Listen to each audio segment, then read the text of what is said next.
통진당 해산 결정이 우리나라 민주주의의 진로와 정치권 변화에 어떤 영향을 주게 될지 이야기 나눠보겠습니다. 이영작 교수, 민병욱 전 간행물윤리위원장, 신동준 박사, 그리고 조수진 동아일보 정치부 차장 나오셨습니다. 안녕하십니까? 안녕하세요. 네, 안녕하십니까? 예, 조금 전에 뱁새와 뻐꾸기 얘기를 제가 좀 말씀드렸는데, 당연히 통진당에서는 지금 불복 운동을 전개하려고 하는 것 같고요. 오늘 아까 원탁회의에서도 이정희 전 대표, 중세 마녀 사냥식 재판을 서슴지 않았다. 이렇게 반발을 했는데, 이 박사님, 어떻게 보십니까? 오늘 여론조사 보니까 어쨌든 60% 이상이 찬성하지 않았습니까? 예. 저는 격차가 더 벌어질 걸로 생각을 했었는데요. 네. 그밖에 안 나왔다는 거는, 역시 그 새정치민주연합에서, 네. 갖고 있는 그 위치, 네. 말하자면은, 그렇게 안 했어도 다 없어질 정당 아니었냐는 식으로 얘기를 하지 않습니까? 네. 미리 심판을 하게 했어야 된다는, 네. 그런 것에, 민주당 지지하는 사람들의 상당수, 공감하지 않았나 싶습니다. 네. 그러니까 24%가 반대를 했는데 그 반대의 의미가 네. 총진당을 지지한다는 의미가 그런 아니고 의미는 절대 아닐 거고요. 그런 네. 의미가 아니고 네. 꼭 저렇게 했어야 되느냐는 그 새정치민주연합의 입장과 맞아 떨어지는 거 아닌가. 말하자면 새정치민주연합의 입장에 동조하는 것이다 이렇게 보여집니다. 유 위원장님, 의원직 상실 부분은 또 조금 더 많아요. 반대하는 게. 지역구 의원의 경우는 한 30% 이상이 굳이 지역구 의원까지 박탈할 필요가 있었느냐? 물론 어떻게 보십니까? 저도 그렇게 생각합니다. 그 선거에 의하지 아니하고 네. 선거에서 당선된 의원들을 예. 정당의 해산, 우리나라 좀 초유의 일이니까 네. 이렇게 하는 것이 헌법에도 과연 있는 것인지 저는 의문스럽고. 네. 다만 이제 이것은 저도 역시 이제 우리 이 박사님 말씀하신 것처럼 민주당의 의견과 좀 비슷한데. 네. 이거 새정치민주연합. 예. 네. 그렇군요. 좀 선거에 의해서 네. 퇴출시켜도 되었다. 그리고 네. 또 한 가지 제가 더 말씀드리고 싶은 것은 자꾸 지금 60%만 얘기하시는데 24%의 여론이 반대를 하고 있고요. 네. 13%는 응답을 하지 않고 있습니다. 네. 합치면 한 30%, 40% 정도 되거든요. 예. 그런데 지금 이 사안은 종북과 관련된 사안입니다. 네. 종북의 얘기만 나오면은 또 혹시 공격받을까 두려워서 말을 못하는 사람들이 꽤 있거든요. 네. 저는 그래서 이번 사건이 물론 저도 통진당이 계속해서 존속해 있어야 한다는 식의 그 얘기를 하자는 건 아니고 예. 다만 헌법재판소에서 이런 식으로 정당을 해산시키는 것이 과연 옳은 것인가 또 네. 거기에다 더해가지고 그 정당의 지역구 의원들까지 의원직 박탈하고 나아가서는 지방의원들까지 지금 네. 의원직을 박탈했다는 거 아닙니까? 예. 이것은 좀 심한 거 아니냐. 네. 오히려 거꾸로 이렇게까지 나갈 것이냐라고 하는 국민들의 불안감을 더 심어주는 거 아니냐 저는 그렇게 봅니다. 우리 신 박사님 어떻게 보세요? 유명한 그 법철학자 칼 슈미트 얘기는 예. 그 힘이 곧 정의다. 예. 이렇게 얘기했는데 마투이스 레이티 해가지고 유명한 말 있잖아요. 네. 그러니까 헌법이라는 거는 전 국민적 합의. 예. 헌법 의지, 네. 헌법 정신이라고 하는데 육공화국 헌법 만들 당시에 그래가지고 국민투표를 붙인 거 아닙니까? 예. 현재의 헌법인 한. 네. 그러니까 거기서 정상 해산제도를 뒀는데 네. 헌법재판소의 판결을 뛰어넘는 적은 존재할 수 없어요. 이건 결국은 국민 의지, 네. 국민 심판, 네. 헌법 정신의 구현으로 이렇게 보는 거거든요. 예. 그러니까 정당 해산할 경우 의원을 어떻게 된다. 이건 이제 입법 미비사항으로도 볼 수 있지만 네. 놔둘 수도 없는 상황이잖아요. 헌법재판소도 독일 사례도 있지만 네. 이거는 같이 겸해서 해야 된다. 지금 예. 민 선생님 말씀대로 법리적으로는 여러 가지 견해가 나올 수 있을 겁니다. 네. 근데 우리가 중요한 거는 요번 사안의 경우 말이죠. 이걸 그대로 놨을 경우에 예. 그러니까 법논리적으로는 여러 가지 해석이 가능한데 네. 한반도의 특수한 상황을 감안해야 된다. 네. 헌법 정신하에서 봤을 때 예. 그리고 법률적 미비사항이 있을 때 헌법재판소가 그럼 과연 여기서 지역구 의원을 놔둘 경우가 옳은 건가? 네. 그건 아니지 않습니까? 취지가 무색하게 된다 이거죠. 예. 그러니까 헌법재판소에 요번에 8대1로 했을 때 네. 여기서 이제 보통 6대3 5대4 여러 가지 얘기 나왔었는데 예. 이거 지금 8대1로 나왔지 않습니까? 이거는 네. 결국은 헌법재판소의 재판장님들이, 예. 재판관들이 네. 국민의 의지, 네. 예? 헌법 의지, 헌법 정신을 해가지고 결단을 내린 겁니다. 아. 더 이상의 결단 없는 거예요. 네. 이거는 인민의 의지, 국민의 의지를 이렇게 봐야 되고, 네. 그러니까 저는 그 8대1의 8에 좀 포커스를 맞춰 말씀드리면은, 아니, 네. 이거는 더 이상 얘기할 필요가 없습니다. 없다. 이거는 행정법안에 넣은 사람이 이게 제정신이 아니야. 그러면 한국, 알겠습니다. 국민들하고 싸우겠다는 거야, 정말? 헌재와 소송전을 하는 문제는 조금 있다가 예 말씀 나눠보시죠. 네. 조차장 저는요, 말씀하시죠. 예. 오늘 그 여론조사 보면서 좀 흥미로웠던 게 헌법재판소의 통합진보당 해산 결정에 대해서 동의하느냐 예. 여기에 대해서는 64%가 찬성을 했습니다. 예. 그런데 이 통진당이 민주적 기본 질서에 위협이 된다. 네. 이 헌법재판소 결정문에 대해서는 어떻게 생각하냐? 네. 하니까 바로 여기에 동의한다가 69%로 훨씬 더 많습니다. 더 많았다. 그러니까 이 6% 차이가 통진당을 있네. 과연 예. 헌법재판소라는 어떤 그 헌법기관을 통해서 예. 이른바 강제 해산한 것 여기에 대해서보다 예. 이 헌법재판소가 결정한 네. 민주주의에 위해를 가할 수 있다. 네. 이 부분에 대해서 훨씬 조금 높다는 것은 음. 앞으로 어떻게 보면은 이 통진당 해산 결정에 대해서 여론이 더 그쪽으로 쏠릴 수 있는 것 아닌가. 네, 그런 하는 생각을 여지가 좀 있을 수 해봤습니다. 있다. 네.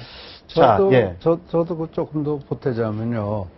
통진당은 해체되고 당은 국회의원들을 내버려 두면은 결국 통진당 하든지 계속 할 거란 말이에요. 네. 네, 그러니까 또 그 사람들이 통진당 이름으로 당선된 사람들이고 예. 그렇기 때문에 통진당뿐만 아니고 통진당의 이름을 걸고 하던 것은 이제 중단해라. 그런 네. 의미거든요. 예. 그러니까 그 사람들이 무소속이 됐다고 그래서 그럼 과거든지도 안 하겠어요. 예. 그래서 통진당 해산 명령을 내리면서 당연히 그 국회의원들도 이제 자리를 이제 박탈하는 예. 그런 결정을 내린 거 아닌가 싶습니다. 만약에 예. 국회의원을 그냥 뒀더라면 아마 상당히 복잡해지는 거죠. 이제 반발이 여론의 반발이 굉장히 컸을 것 같습니다. 예. 네. 자, 다시 한번 정리를 다시 한번 하면서 일단 뭐 좀 약간 그 여론조사에 나온 대로 뭐 그렇게까지 할 필요가 있었느냐 아니면 당연히 했어야 된다 뭐 이렇게 뭐 여론이 당연히 했어야 된다가 좀 많긴 하지만 뭐 약간의 뭐 이견이 있을 수는 있었던 것 같고요. 조 차장, 저희가 한번 이제 판례를 한번 만들어 봤는데 다시 한번 차근차근 예. 당시에 통진당 해산 결정을 할 때 주요 관계 인물들이 있지 않습니까? 예. 이 사람들의 관계도도 좀 흥미로울 것 같고 이 사람들이 결정을 하면서 또 어떤 비율을 들었는지 참 재미가 있을 것 같은데 네. 한번 정리를 한번 해주시죠. 예, 아무래도 이 법무부, 그러니까 정부의 대리인격으로 나선 황교안 법무부 장관, 네. 그리고 황교안 법무부 장관이 바로 위헌정당을 해야 된다. 네. 이렇게 해서 법무부 내에 설치한 TF 네. 팀장. 예. 예, 이분들의 과거 경력도 상당히 흥미로운데요. 예. 이 황교안 법무부 장관은 그 노무현 정부 때인 2005년 강정구 사건이 있었습니다. 네. 그러니까 동국대 강정구 교수가 6.25는 북침이다. 메가더는 우리의 원수다. 예. 이런 발언을 공개석상에서 문제가 됐었는데 이 강정구 교수를 구속하느냐 불구속하느냐 이걸 가지고 검찰과 당시 여권이 굉장히 팽팽하게 맞섰습니다. 네. 그래서 사상 초유의 법무부 장관의 불구속 수사 지휘, 구속하지 말고 불구속해야 된다. 그랬었죠. 예, 예. 이것까지 그 지시가 처음으로 내려와서 네. 검찰총장이 옷을 벗는 그런 사태까지 벌어졌거든요. 네. 이때 이 사건을 구속 수사해야 된다고 지휘했던 사람이 바로 황교안 장관입니다. 예, 예. 당시 서울중앙지검 2차장 검사였고요. 예. 이번에 그 황교안 장관을 도와서 TF를 이끈 예. 정점식 검사장은 그 연수원 20기의 대표적인 공안통 검사입니다. 아, 역시 예. 2003년에 그 제독사회학자 송두율 사건을 두고 이때도 검찰과 여권이 굉장히 긴장 관계가 네. 시작했었는데요. 이때도 결과적으로 불구속 수사를 하게 되는데 네. 이때 송두율 교수를 수사했던 검사가 바로 정점식 검사입니다. 예. 네. 당시에 그러니까 당시에 관련된 분이 헌재 재판관으로도 계신 거죠? 네, 예. 그렇습니다. 이 점이 좀 흥미로운데요. 절대 이런 분들이 꼭 이번 헌재 결정을 주도했다. 네. 이렇게 볼 수는 없겠지만 네. 이 공안 사건에 대해서 나름의 원칙과 철학이 분명한 것만은 네. 사실이다. 이런 평가가 나옵니다. 네. 박한철 헌법재판소장은 연수원 13기고 공안과 특수를 두루 했는데요. 네. 이 강정구 사건 때 황교안 법무부 장관을 지켜봤던 바로 네. 옆자리 서울중앙지검 아, 3차장 3차장 검사였고, 네. 예, 그리고 안창호 헌법재판소 재판관은 검찰에서 대표적인 공안통으로 분류가 됐습니다. 네. 이 송두율 사건 때 바로 대검 공안기획관이었고요. 네. 그리고 2006년에는 그 서울중앙지검 2차장으로서 이 1심의 수사를 관장을 했었습니다. 네.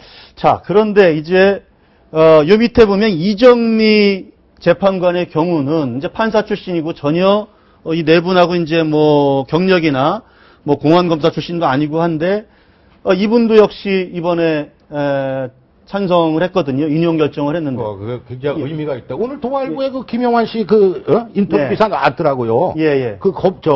증언하는데. 8대1. 그러니까 이정미 재판관이 예. 계속 한숨을 쉬면서 아주 경청을 하더란 이렇게 해가지고. 예, 그렇죠. 이거는 인용이 되겠구나 이렇게 생각이 들었다는 거 아닙니까? 네. 저도 개인적으로 지난번에 김희수 재판관하고 이정미 재판관이 전교조 문제에 대해서는 소수 의견을 냈어요. 예. 그래서 이번에도 또 소수 의견 낼까 아주 걱정을 했는데 이정미 재판관 경우는 이번에 인용 이쪽에 붙으셨더라고요. 그래서 너무너무 개인적으로 붙은 게 아니고 판단하신 거죠. 그러니까 아니 제 나름 이정미 재판관이 나름대로 이 재판관으로서 아주 엄정한 나라의 앞날을 해가지고 이렇게 했고 저희 시청자분들한테 한 말씀 드리면요. 저 이거 국민 한 사람으로서 지난번에 최동욱 사건 봤더니 특수통이라고 그러더라고요. 네. 그리고 이번에 보니까 공안통이 그래서 좀 공안통하고 특수통이 뭔가 그랬더니 공안통은 국가 이익을 해치는 사람 이거를 단속하는 게 공안통이더라고. 야, 애국자는 공안통에다 있더라고요. 그러니까 보니까. 우리 민 위원장, 글쎄, 그러니까 저는 이렇게 생각해요. 헌법재판관 개개인이 기각을 했느냐, 인용을 했느냐에 따라서 그분들이 마치 종북을 이해하고 인정해 주는 것이고 그렇지 않으면 종북을 발붙이지 못하게 하는 사람들이냐, 그건 아니지 않습니까? 우선 8대1이라 나왔다 하더라도 한 분 재판관의 의견도 존중해야 되고 지금 여론조사에서도 60%대 근 40%가 찬반 갈리지 않지 않습니까 지금. 그렇다면은 그 소수 의견이라도 우리는 존중해 줄 필요가 있다는 겁니다. 소수 의견을 듣지 않고 획일적으로 한쪽으로만 가자는 얘기는. 이분들은 이제 법을 전공하신 분이니까 국가사범에 대한 이 판단에 있어서는 물론입니다. 그러니까 전문가로서의 우리들은 여기서 이분들의 결정을 존중해줘야죠. 존중하고 그건 옳다고 본다 이게. 그러나 소수 이런 의견도 나왔고 그 문제에 대해서 여론조사를 해보니까 24%는 반대하고 있더라 라는 것도 알아야지 우리가. 그래서 무조건 종북은 이 땅에서 발붙일 수가 없다 이제. 아니 지금 민 선생님 얘기는 지금 말이지 여론이라는 거는 이제 정치적인 이거하고 저건데 지금 민주당 지지도하고 비슷한 점을 착안하셔야 돼요. 새정치 민주당은 계속 새정치 민주당은 이거 통합 해서는 안 된다. 문희상 대표 계속 그런 얘기하고 문재인 의원 그런 얘기하고 그 지지도하고 맞맞아 떨어지는 겁니다. 그러면 잠깐만요. 해산해서는 안 된다는 것이 아닐 것입니다. 제가 보기에는 해산 결정이 옳지 않았다고 본다는 것이지 해산해서는 안 된다는 별개 다른 문제죠. 그건 법리적인 얘기고 한국 상황의 특수 상황 일과도 남북 대치 상황인데 저쪽에서 지금 적화야유가 안 벌이고 있는데 저기다가 지금 성명 기지를 만들자는 사람을 놔두면 됩니까, 이거? 아니, 지금 이제. 이석기 전 의원의 경우를 빼놓고 나서 통진당. 아니, 그러니까 그게 김인수 재판관이 얘기하는 일반화의 5, 6문제인데, 아니, 일반 국민들 60% 이상 그렇게 안 본다는 거 아닙니까? 제가 진행하는데 좀 협조 좀 해주세요. 지금 무슨, 여기서 지금 통진당 해산이 옳으냐, 이거를 막 다시 논쟁으로 돌아가기는 좀 쉽지 않고요. 제가 두 분 말씀을 들어보니까요. 더 이번에 헌재 재판관 중에 유일하게 소수 의견을 낸 그 김인수 재판관의 그 결정문에 담았던 내용이 더 생각이 나는데요. 김인수 재판관이 뭐라고 했냐면, 통진당의 강령에 절대 동의하지 않는다.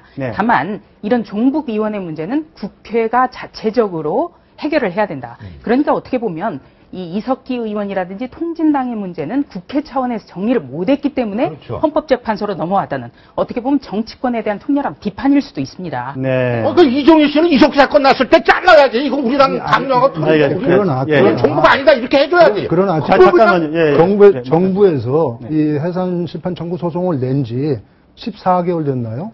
14개월은 너무 빠르지 않습니까? 한 정당은 더군다나 국회 의석을 5석이나 갖고 있고 어쨌든 제3당인데 그 제3당에 대한 해산을 결정하는 이 판결이 14개월 만에 이루어졌다. 저는 너무 빠르다고 생각합니다. 아니 인텐시브하게 검사한 게 아니 수준 높이까지 검토했는데 왜 그게 빠릅니까? 늦은 거지. 방어적 민주주의라는 표현을 썼는데 그 부분은 좀 어려울 수도 있는데 어떻게 보세요? 민 위원장님.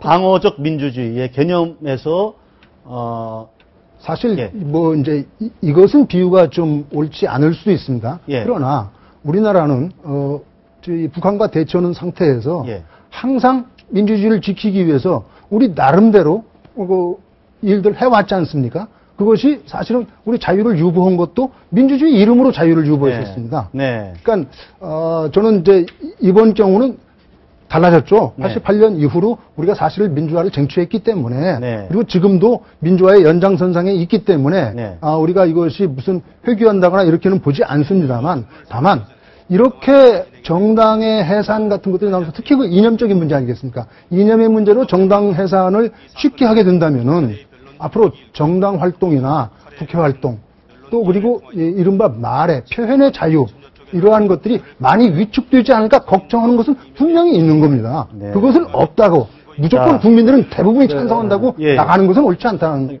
예, 소의 주장이 지금 뭐 분명한데요. 예, 박사님. 예. 이게 이제 미국의 경우에도 보면요, 네.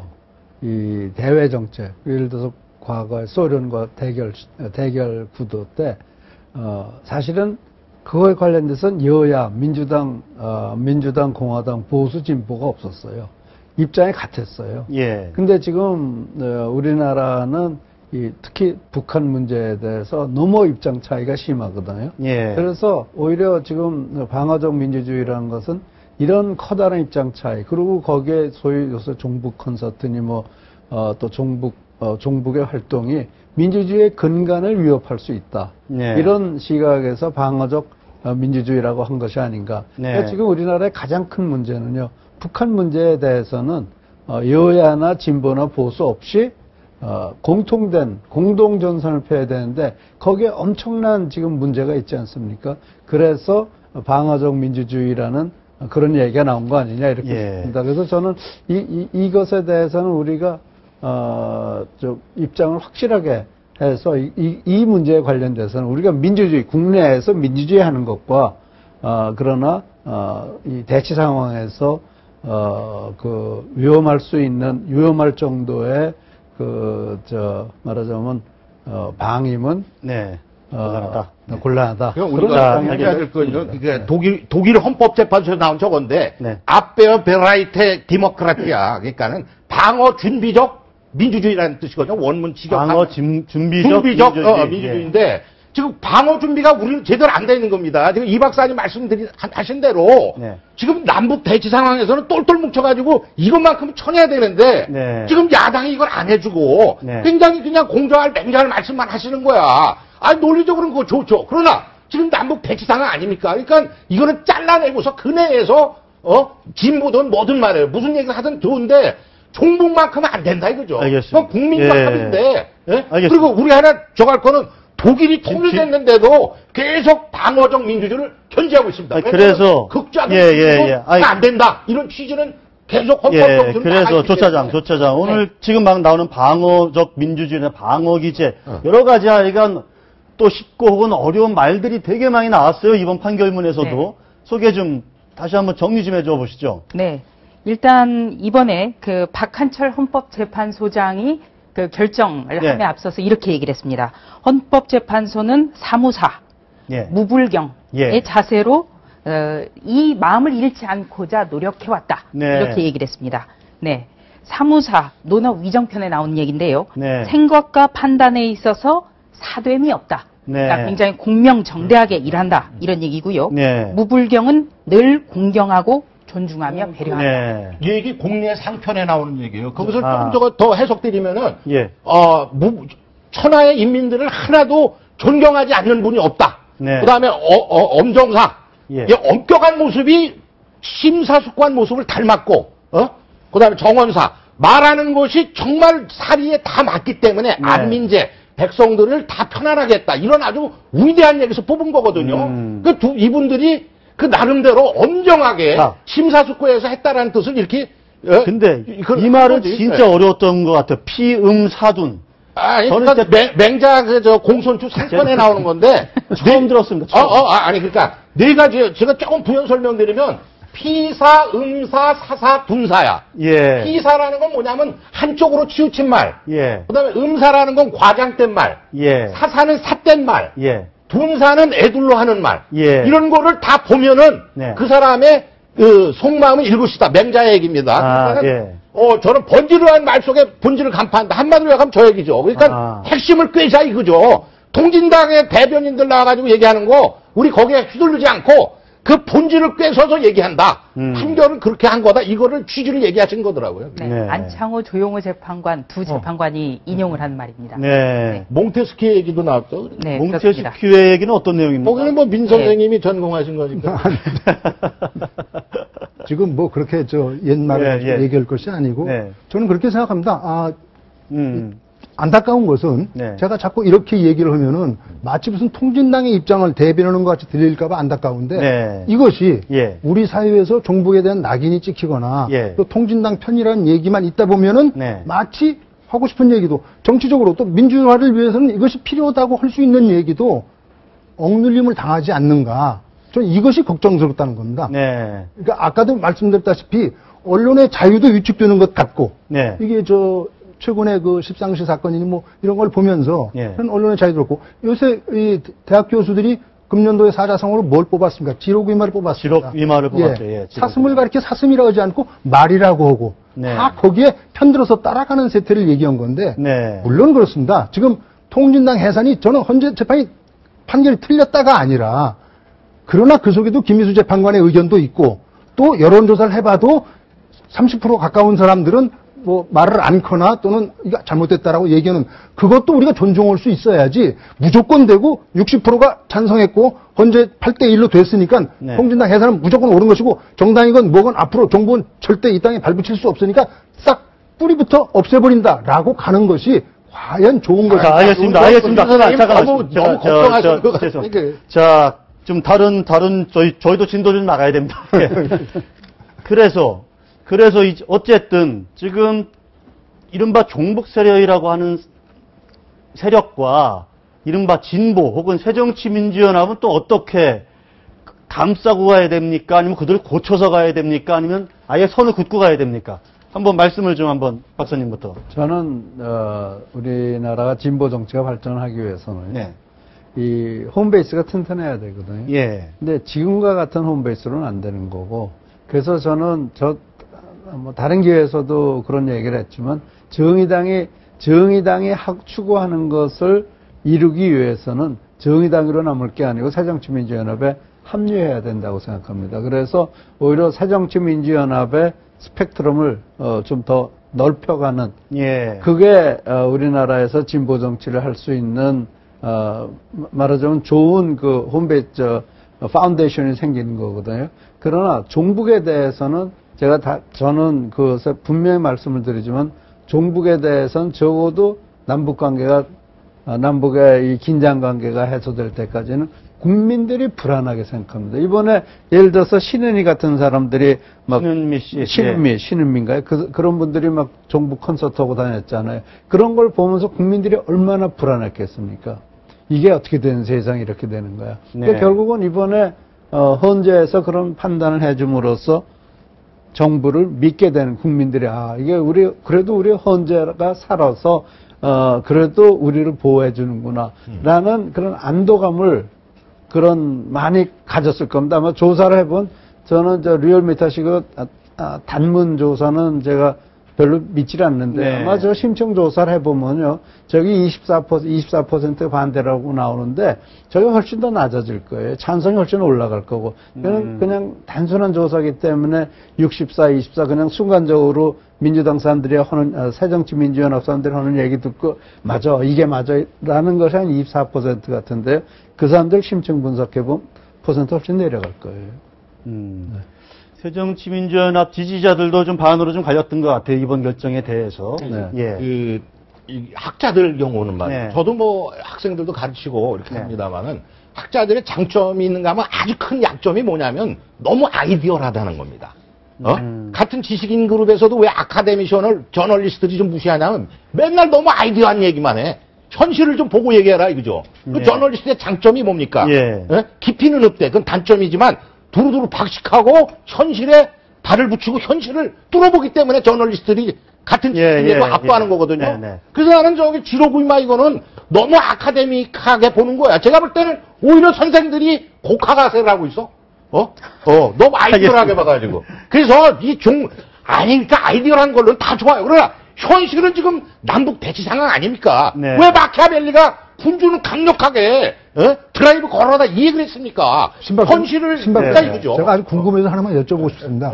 이런 극한적인 남북 대치 상황인데 왜 박근혜 대통령은 연초에 통일은 대박이라는 말씀을 하셨고 그 통일이 마치 우리 국민이 남과 북이 함께 하는 거 아니겠습니까? 한쪽만 하는 것이 아니고 이건 뭐를 의미하는 건지. 아니 그러니까 박 대통령께서도 구체적으로 말씀 못 하셨겠지만 저는 통일은 분명히 대박이고요. 다만 방법론에서 나름대로 겉으로 내놓을 수는 없지만은 북한은 자멸할 수밖에 없는 건 전 봅니다. 학자적 관점에서. 뭐 청와대 관점은 저는 모르겠어요. 다만 겉으로는 뭐 여러 가지 얘기를 할 수 있지만 북한은 저거는 망할 수밖에 없는 저거예요. 제가 역사적인 관점에서 말씀드리는 겁니다. 다만 우리는 겉으로는 다르게 얘기할 수 있죠. 그러니까 그런 차원에서 통일되면 분명히 이건 대박이고 일자리 생기고 한국이 세계의 허브가 된다는 거 아닙니까? 저쪽이 자매로 할 때까지 저는 그렇게 보고 있습니다. 기다리고 있자고요? 기다리고 있다가 아니라 능동적으로 액티브하게 작업을 국정원에서 해야 되겠죠, 저는.